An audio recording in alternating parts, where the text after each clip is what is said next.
I never thought money could destroy a family until I watched my father sign a check for $40,000 to save my brother's failing business, while I sat across from him, drowning in student loan debt that was suffocating my future. But what happened next revealed a pattern of favoritism so deep and systematic that it would force me to question everything I thought I knew about love, loyalty, and what it means to be family. My name is Sarah, and I'm 31 years old. For most of my life, I believed I was part of a close-knit family that supported each other through thick and thin. My dad worked as a construction foreman, my mom taught elementary school, and we lived in a modest 3-bedroom house in suburban Ohio. My brother Jake is 3 years older than me, and growing up, I admired him more than anyone else in the world. He was charismatic, charming, and had this way of making everyone around him feel like they were part of something special. The signs were always there, but I was too young and too hopeful to see them clearly. When Jake wanted guitar lessons at age 12, my parents found a way to afford them even though money was tight. When I asked for piano lessons 2 years later, they told me we needed to prioritize necessities. When Jake got his driver's license, they helped him buy a used car so he could get to his part-time job. When my turn came, they explained that I could walk to my job at the local grocery store because it built character. I told myself these differences made sense. Jake was older, Jake was the firstborn son, Jake had more responsibilities. I convinced myself that my parents loved us equally, but just showed it differently. I became the compliant daughter, the one who never asked for too much, the one who made everything easier for everyone else. In high school, the pattern became more obvious, but I still found ways to rationalize it. Jake struggled academically, and my parents hired expensive tutors and paid for test prep courses to help him get into college. They attended every single one of his baseball games and organized elaborate celebrations for his achievements. When I maintained a 4.0 GPA throughout high school and earned a partial academic scholarship to study engineering, the response was more subdued. They were proud, they said, but they didn't throw me a party or hire a photographer for graduation pictures the way they had for Jake. The real awakening began when I started college. My partial scholarship covered about 60% of my tuition, leaving me with significant gaps to fill. When I approached my parents about help with the remaining costs, my father sat me down for what he called a reality check. He explained that college was an investment in my future, and investments should come with personal sacrifice. Taking on student loans would teach me responsibility and make me appreciate my education more. He talked about the value of hard work and self-reliance and how these struggles would ultimately make me stronger. I believed him because I wanted to believe him. I signed loan document after loan document, watching my debt accumulate semester by semester. I worked 25 hours a week throughout college, maintaining my grades while serving tables and tutoring other students. I lived in the cheapest dorms, ate ramen noodles more nights than I care to remember, and wore the same 3 pairs of jeans for 4 years. I graduated with honors and $47,000 in student loan debt. Meanwhile, Jake bounced between different colleges and majors. He changed schools 3 times in 5 years, never quite finding his passion, he said. Each transfer meant losing credits and paying additional fees. My parents covered every expense without question.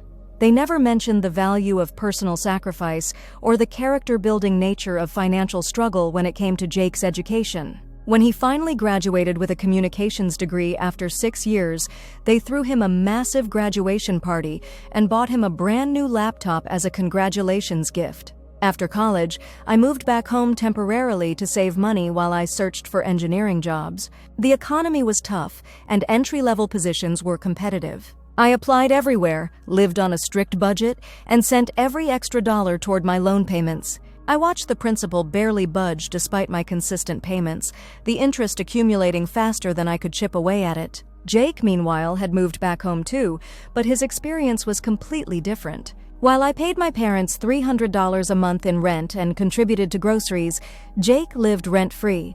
When I questioned this disparity, my mother explained that Jake was saving money to start his own business, and they wanted to support his entrepreneurial dreams.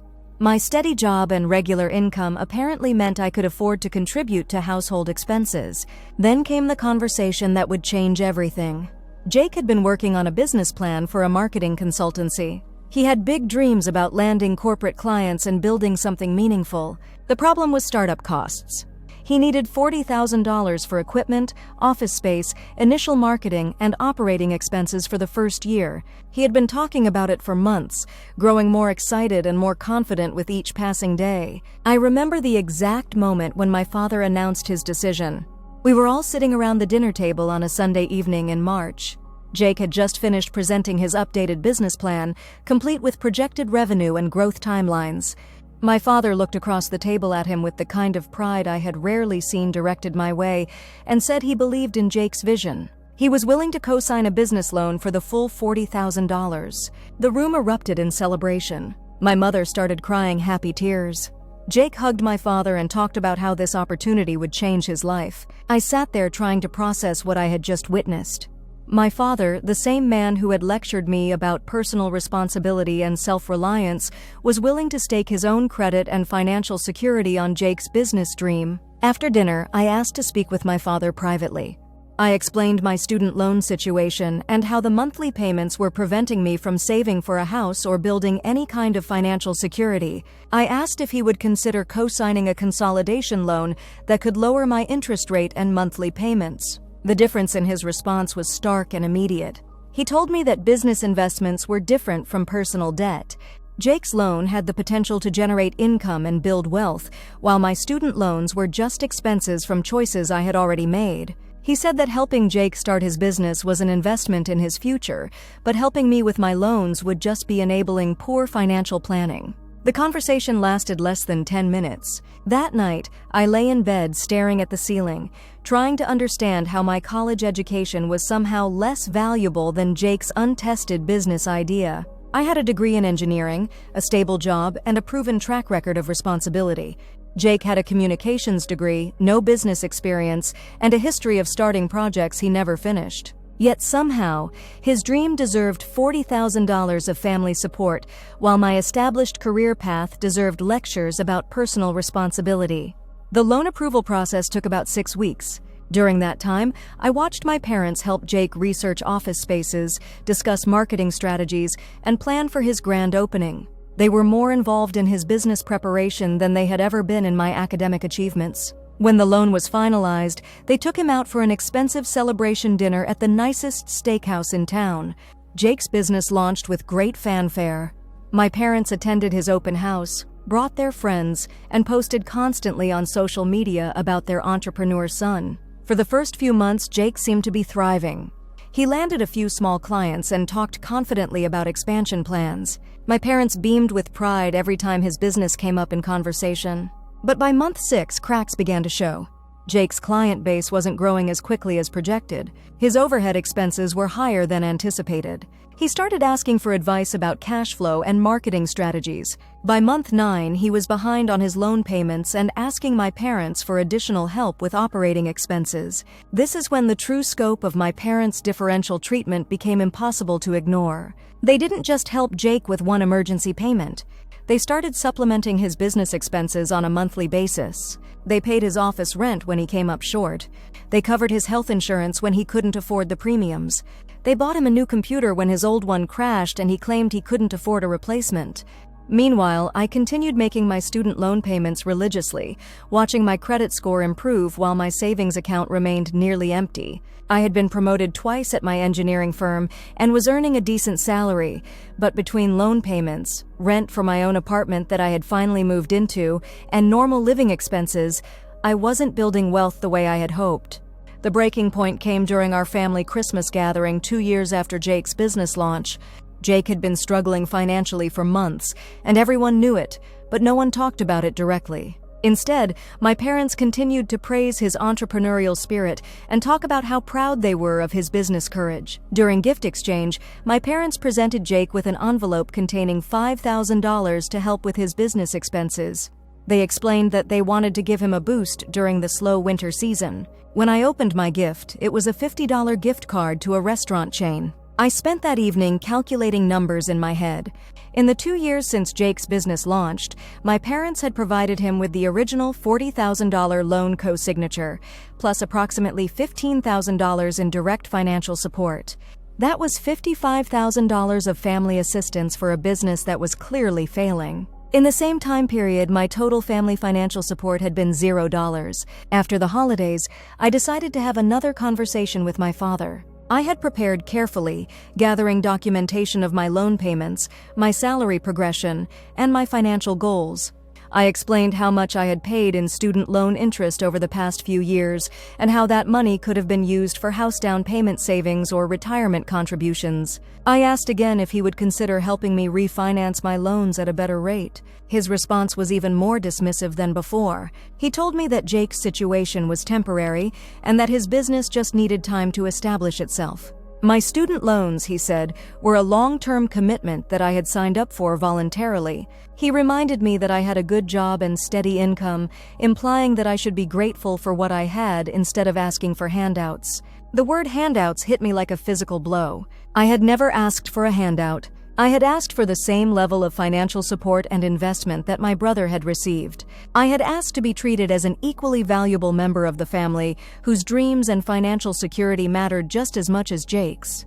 That conversation planted a seed of awareness that grew into something much larger over the following months. I started paying closer attention to family interactions and dynamics. I began to see patterns that had been present my entire life, but that I had rationalized or ignored. When Jake needed a new car because his business required client visits, my parents helped him lease a nearly new sedan. When my 10-year-old car started having mechanical problems, they suggested I look into reliable used vehicles and reminded me about the importance of living within my means.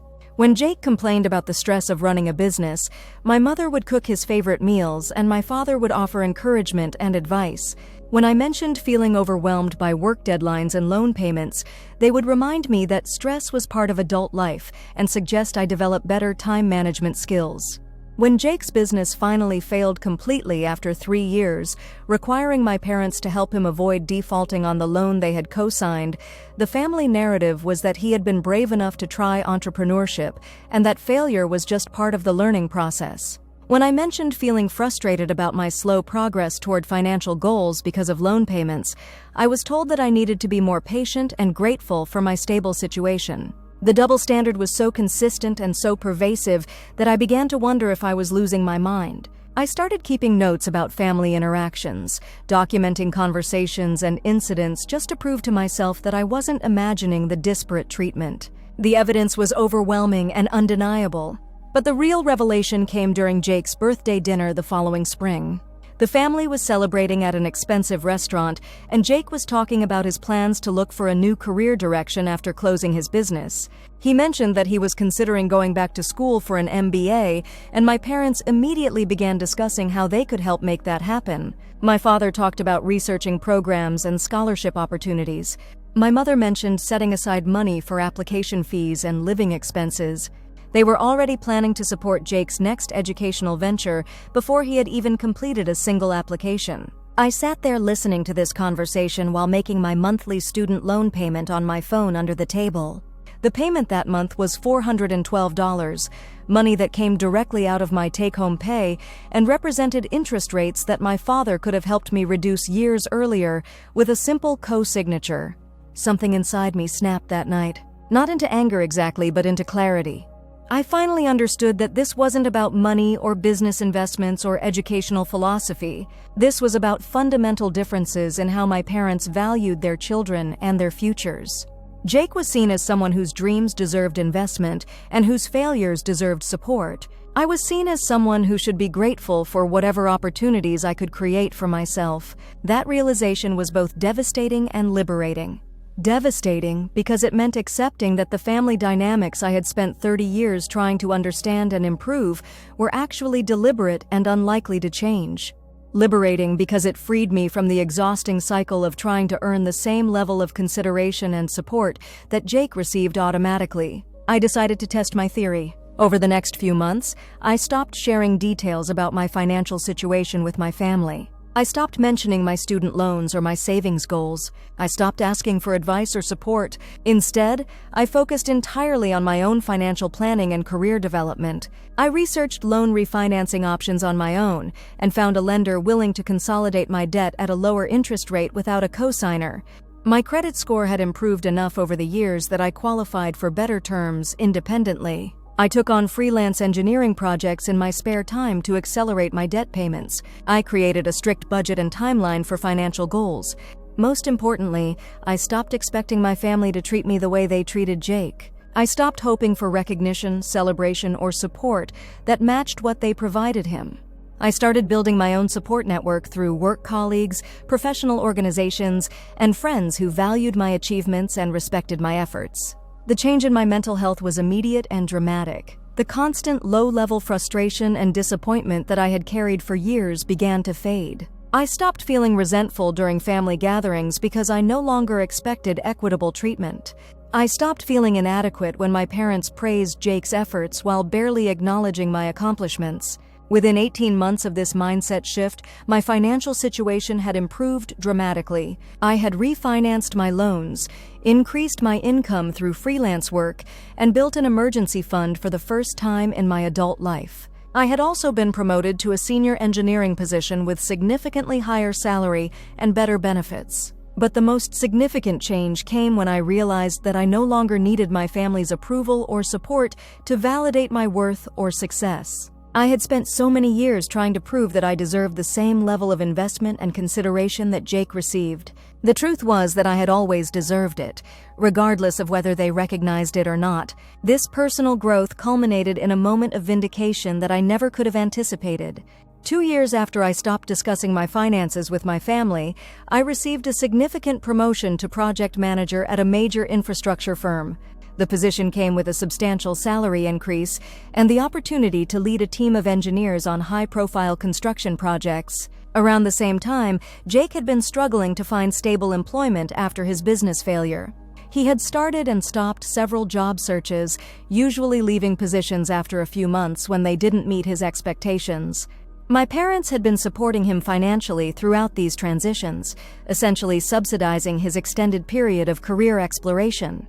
The contrast between our situations became impossible to ignore when my promotion was featured in our local newspaper's business section. The article highlighted my role in designing sustainable infrastructure solutions and mentioned my rapid career advancement despite starting with significant student debt. It was a proud moment that validated years of hard work and sacrifice. My parents' response to this recognition was politely congratulatory, but notably restrained. They shared the article on social media with a brief note about being proud, but it lacked the enthusiasm and effusive praise they had shown for Jake's much smaller accomplishments over the years. Jake's response was more revealing. Instead of celebrating my success, he made several comments about how lucky I was to be in a growing field and how engineering jobs were more stable than entrepreneurial ventures.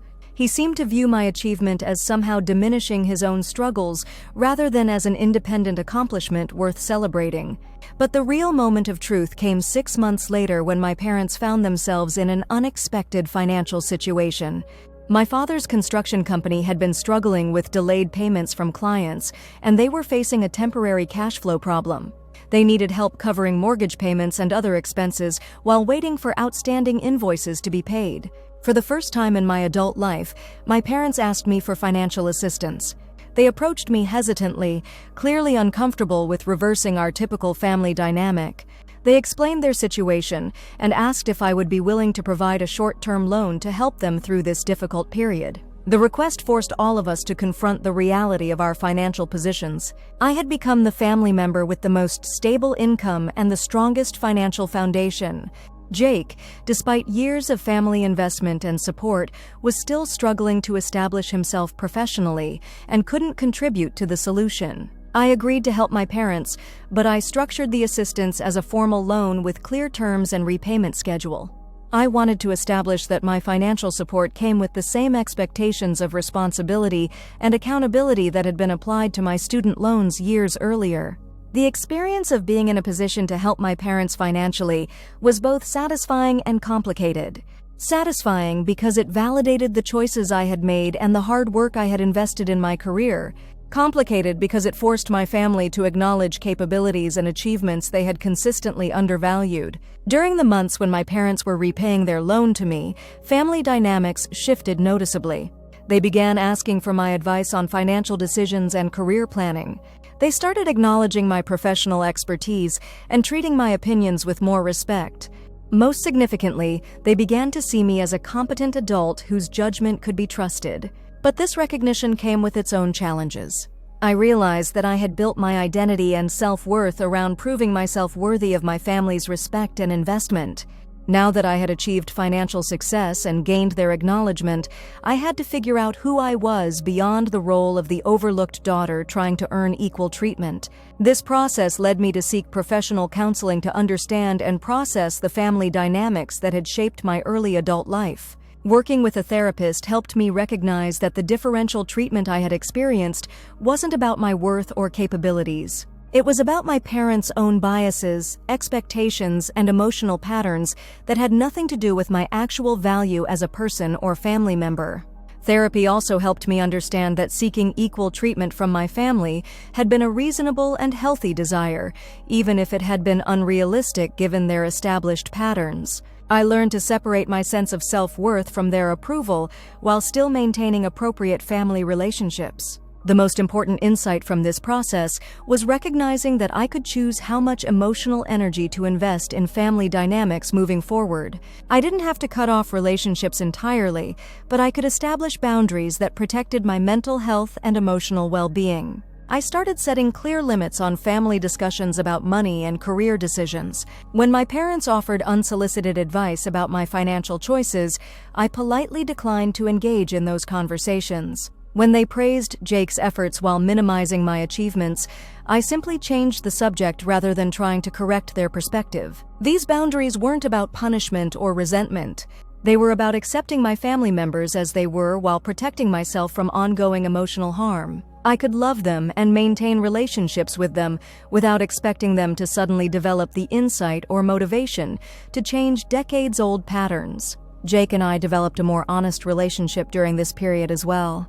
Without the pressure of competing for family resources and attention, we were able to appreciate each other's different strengths and challenges. He acknowledged that he had received advantages I hadn't been given, and I acknowledged that carrying family expectations had created its own pressures for him. We both recognized that our parents' favoritism had harmed both of us in different ways. Jake had been enabled in ways that prevented him from developing self-reliance and resilience. I had been neglected in ways that forced me to become overly independent and self-sufficient. Neither pattern had been healthy or helpful. 3 years after my promotion, I was able to pay off my student loans completely, almost a decade ahead of the original schedule. I celebrated this milestone privately rather than sharing it with my family, not out of spite, but because I no longer needed their validation to feel proud of my accomplishments. The final payment felt like closing a chapter on more than just debt. It represented freedom from the financial burden that had shaped my 20s, but also freedom from the emotional burden of trying to prove my worth to people who had never questioned Jake's value. Today, I maintain cordial relationships with my family while protecting my emotional well-being through appropriate boundaries. I don't expect equal treatment or recognition, which means I'm not disappointed when those things don't happen. I've built a support network of people who value my contributions and celebrate my successes genuinely. Looking back, I understand that the $40,000 business loan my father co-signed for Jake was never really about money. It was about the different ways my parents viewed their children's potential and worth. Jake was seen as someone whose dreams deserved investment and whose failures deserved compassion. I was seen as someone who should be grateful for opportunities to prove myself. The irony is that their differential treatment ultimately made me stronger, more self-reliant, and more financially successful than I might have been otherwise. I learned to advocate for myself, to build professional networks, and to create my own opportunities. These skills served me well throughout my career and continue to benefit me today. But I also learned that strength shouldn't have to come from neglect, and success shouldn't have to be earned through emotional deprivation. Children deserve to feel equally valued and supported regardless of their gender, personality, or chosen path in life. If you're watching this and recognizing similar patterns in your own family, I want you to know that your worth isn't determined by how your family treats you. Your value doesn't depend on receiving equal investment or recognition. You have the right to build your own definition of success and to seek support from people who appreciate your efforts. Setting boundaries with family members isn't about cutting people off or holding grudges. It's about protecting your emotional energy so you can invest it in relationships and activities that nurture your growth and well-being. You can love your family while still acknowledging that their treatment of you may not always be fair or healthy. Financial favoritism in families is more common than many people realize, and it often reflects deeper patterns of gender bias, birth order expectations, and generational trauma. Understanding these patterns can help you respond to them more effectively and avoid perpetuating them in your own relationships. The most important lesson I learned through this experience is that you don't have to earn love, respect, or support from your family. These things should be given freely based on your inherent worth as a human being. If they're not, you have the right to build your own support system and define your own path forward. I'd love to hear from others who have experienced similar situations with family financial favoritism or differential treatment. How did you handle the emotions around these dynamics? What strategies helped you build confidence and financial security despite lack of family support? Share your stories in the comments below, because these experiences can be isolating, and knowing that others have faced similar challenges can be incredibly validating.